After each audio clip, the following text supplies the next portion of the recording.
चल पटना में चला हरदम का चले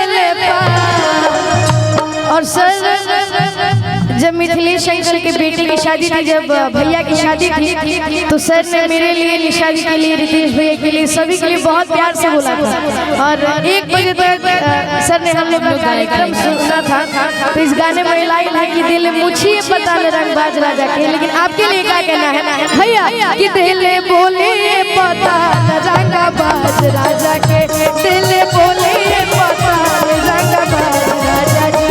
चल पटना में चला हरदम का चले पार, चल पटना में चला हरदम का चले पार, दिल बोले ये पता न रंगबाज मतरी, दिल मुझे ये पता न रंगबाज मतरी।